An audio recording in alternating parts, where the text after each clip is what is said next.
অভিষেক বন্দ্যোপাধ্যায়ের বিরুদ্ধে সরকারি খাস জমির মাটি চুরি, গাছ পাচার ও সরকারি সম্পত্তি লুটের মতো গুরুতর অভিযোগে মামলা দায়ের হওয়া তৃণমূল কংগ্রেসের জন্য নিঃসন্দেহে রাজনৈতিক অস্বস্তির কারণ। দলের সর্বভারতীয় সাধারণ সম্পাদক হিসেবে তার নাম এই মামলায় জড়িয়ে পড়ায় শাসক দলের হাতে নতুন রাজনৈতিক অস্ত্র তুলে দিল। 2026-এর নির্বাচনে পালাবদলের পর তৃণমূল নেতা থেকে শুরু করে মন্ত্রীদের বিভিন্ন দুর্নীতির অভিযোগ সামনে আছে। এবার আরও একটি বড় অভিযোগ সামনে এলো। এদিন তৃণমূলের সর্বভারতীয় সাধারণ সম্পাদক অভিষেক বন্দ্যোপাধ্যায় সহ মোট 11 জন তৃণমূল কর্মীর নামে কৃষ্ণনগর আদালতে মামলা দায়ের হলো। এটির মধ্যেই তদন্তের নির্দেশ দিয়েছে আদালত। আগামী 27 তারিখ তার দ্বিতীয় দফার শুনানি রয়েছে। অভিযোগ, নদিয়ার নাকাশিপাড়া থানার অন্তর্গত প্রায় 1100 বিঘা সরকারি জমি রয়েছে। তৎকালীন সিপিআইএম সরকার থাকাকালীন একটি কোম্পানি সে জায়গাটি লিজ নিয়েছিল। তবে 2005 সালে তাদের সেই কারখানা বন্ধ হয়ে যায়। তারপর থেকেই জায়গাটি পড়েছিল এবং সেটি সম্পূর্ণ সরকারি জায়গা। 2011 সালে তৃণমূল সরকারে আসে। 2016 সালে পুনরায় রাজ্য দখলের পর বা রাজ্যে শাসনভারে আসার পর শুরু হয় সেই এলাকায় দুর্নীতি। অভিযোগ ওঠে ওই সরকারি 1100 বিঘা জমি নিজেরাই দখল করে নিয়েছিল ওই এলাকার কিছু তৃণমূল নেতা। প্রায় 450 বিঘা জমির লক্ষ লক্ষ টাকার মাটি, গুরুত্বপূর্ণ বিভিন্ন গাছ, সেগুলো নাকি বিক্রি করা হয়েছিল। বেআইনিভাবে মাটি বিক্রি করা হয়েছিল। কোটি কোটি টাকার বিভিন্ন দামি দামি গাছ কেটে চালান করে দেওয়া হয়েছে। এমনকি অভিযোগ ওঠে ওই এলাকার আদিবাসী মহিলারা এই সমস্ত তৃণমূল নেতাকর্মীদের লালসার শিকার হতো। প্রশাসনিক মদতে এই কর্মকাণ্ড ঘটিয়ে আসতো তারা। 2026-এর নির্বাচনে এর পালাবদল ঘটেছে। সরকারের 1 মাস কাটতে না কাটতেই এবার অভিষেক বন্দ্যোপাধ্যায়ের নামেই মামলা দায়ের হলো কৃষ্ণনগর আদালতে।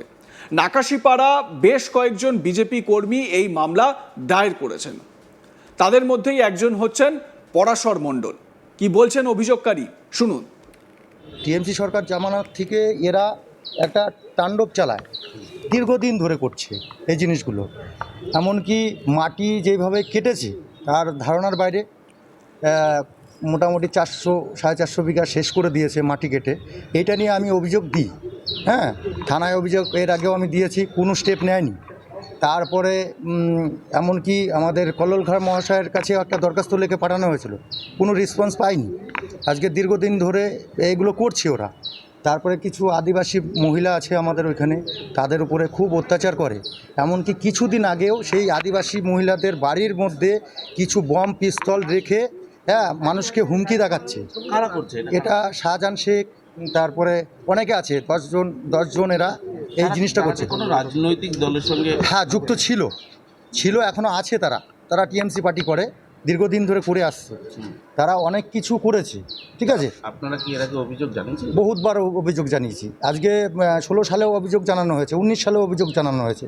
কোনো স্টেপ নেয়নি প্রশাসন থেকে, এমএলএ থেকে কোনো স্টেপ নেয়নি, টিএমসির জামানা থেকে কোনো স্টেপ নেয়নি। এটা এমনকি বর্তমানে আইসিও তো এখন তো বর্তমানে আইসি কোনো স্টেপ নিচ্ছেই না, আগেও আইসি কোনো স্টেপ নেয়নি, ঠিক আছে। সেই জন্যই কি আজকে আদালতে আপনারা মামলা? একদম এর জন্য। এই যে জমির কথা বললেন, এটা কি সরকারি জমি, খাস জমি? হ্যাঁ, অবশ্যই এটা সরকারি জমি। এটা খৈতান কোম্পানি লিজ নিয়েছিল সরকারের কাছ থেকে। সেইটা 2020 সালে তার মেয়াদ শেষ হয়ে যায়। তারপরেও এরা এই 26 সাল চলছে, 26 সালে যখন রেজাল্ট বেরিয়ে যাওয়ার পরেও কেটেছে মোটামুটি 7-8 দিন। তারা, আমরা সাজা চাচ্ছি, এর যাতে কঠোরতম সাজা হয়, এইটাই আমরা দাবি করছি। আমরা সবাই মিলে অভিযোগ করেছি। শাহজাহান শেখ, তারপরে চান্দু শেখ, হাফিজুল শেখ, হাসমত শেখ, শহীদুল শেখ, গজলু শেখ, সমীর পরামানিক, তারপরে কিয়ামত শেখ, বিদ্যুৎ সরকার, তারপরে আরমান শেখ, এদের নামে। এ বিষয়ে কৃষ্ণনগর জেলা দায়রা আদালতের আইনজীবী শীর্ষেন্দু দাস কি বলেছেন, শুনে নেওয়া যাক। মৌজার 1100 বিঘে সরকারি খাস জমি, যা পূর্বে জাতীয় সড়ক NH-34 ছিল, বর্তমানে NH-12 সংলগ্ন হয়েছে। এই 1100 বিঘা জমিকে অর্থাৎ দখল করে তারা দিনের পর দিন নৈরাজ্য চালিয়েছে। তার মধ্যে 450 বিঘে সম্পত্তি বা জমি রয়েছে, তাতে 30 ফুট ডিপ গভীর খনন করে সেই মাটি অর্থাৎ এসিডব্লিউ থেকে শুরু করে অন্যত্র কালোবাজারি করে সে বিক্রি করা হয়েছে। আর কি অভিযোগ, সেখানে অর্থাৎ সেগুন, মেহগনি থেকে শুরু করে বিভিন্ন গাছ যা প্রাকৃতিক ভারসাম্য রক্ষাকারী বা প্রাকৃতিক ভারসাম্যই গুরুত্বপূর্ণ ভূমিকা পালন করে, সেই সমস্ত গাছ নির্বিচারে কেটে ফেলা হয়েছে, কেটে ফেলে সেটা পাচার করা হয়েছে। এছাড়া আরও বিশেষ যেটা শুনলে অর্থাৎ প্রত্যেক মানুষের হৃদয় পর্যন্ত কেঁপে উঠবে, আদিবাসী সম্প্রদায়ের মহিলা যারা অনুন্নত শ্রেণীর, তাদেরকে প্রতি রাতের ওই সমস্ত আসামিগণের ভোগের শিকার বস্তুতে পরিণত হয়েছে। এক্ষেত্রে উল্লেখযোগ্য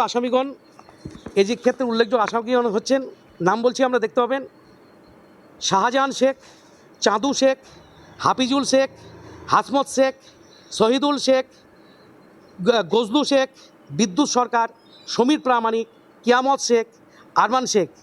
আর সর্বোপরি যে নামটা, যার মদতে, যার নির্দেশে এই সমস্ত কার্যকলাপ পরিচালিত হয়েছে, যাকে বললে সমস্ত কিছু বলা হতো যে এই কাজটা তোরা কিছুই করতে পারবি না, আমাদের মাথায় যার হাত রয়েছে, তোরা আমরা কিচ্ছু করতে পারবি না। এই সমস্ত চোরাকারবারি কার্যকলাপের টাকা, লাভ্যাংশ তাদের সেই জায়গায় পাঠানো হতো। কোথায়? সেই নাম অর্থাৎ সাংসদ অভিষেক বন্দ্যোপাধ্যায়। এ বিষয়ে আমার সহকর্মী সুরজিৎ দাসের সঙ্গে কথা বলে কি উঠে এলো আলোচনায় শোনাবো। তৃণমূল কংগ্রেসের বিরুদ্ধে যে দুর্নীতিগুলো মূলত সামনে আসে, তার সব থেকে কিন্তু বড় দুর্নীতি এই জমি দুর্নীতি কিন্তু অন্যতম। তার কারণ আমরা খবর করতে গিয়ে জেলায় একাধিক জায়গায় দেখেছি বিভিন্ন সরকারি জমি, তৎকালীন যারা ল্যান্ড ডিপার্টমেন্টের দায়িত্ব ছিলেন, এখনো যারা রয়েছেন, এই তৃণমূল শাসনকালে সেই ল্যান্ড জমি, সরকারি জমি এক একজনের নামে হয়ে গেছে। অর্থাৎ কিভাবে নামে হলো, কি ভুতুরে কাণ্ড হিসেবে নামে হলো, কিন্তু কেউ জানে না। অর্থাৎ সরকারি জমি নিজেদের নামে করে নেওয়ার যে দুর্নীতি, সেই দুর্নীতির কিন্তু তৃণমূলের বিরুদ্ধে একাধিক জায়গায় অভিযোগ রয়েছে। এবার বড় একটা অভিযোগ সামনে এসলো খোদ অভিষেক বন্দ্যোপাধ্যায়ের বিরুদ্ধেই অভিযোগ। কি অভিযোগ? নাকাশিপাড়া সীমান্তে NH-34, যেটা এখন NH-12, সেই NH-12 এর জায়গা প্রায় 1100 বিঘা তার ধারে জায়গা ছিল, যেটা 2005 সালে একটি সুগার মিল কোম্পানি সেখানে কারখানা করেছিল এবং 2005 থেকে সেটা বন্ধ হয়ে পড়েছিল। 2011 সালে তৃণমূল ক্ষমতায় এলো, এরপর 2016 যখন পুনরায় ক্ষমতায় এলো, তখন এই দুর্নীতির আস্তে আস্তে বাড়তে শুরু করলো। যেটা অভিযোগ, আইনজীবী যেটা অভিযোগ তুলছেন, নাকাশিপাড়ার স্থানীয় বাসিন্দা তারা যেটা অভিযোগ তুলছেন, যে এই 1100 বিঘা জমির ওপর প্রাধান্য খাটায় সেখানকার স্থানীয় কয়েকজন সক্রিয় তৃণমূল কর্মী। কি করেন তারা? প্রায় 450 বিঘার ওপর 30 ফুট ডিপ করে সেই মাটি অবৈধভাবে বিক্রি করে দেওয়া হয়। প্রায় কোটি দাম, সেই মাটির দাম।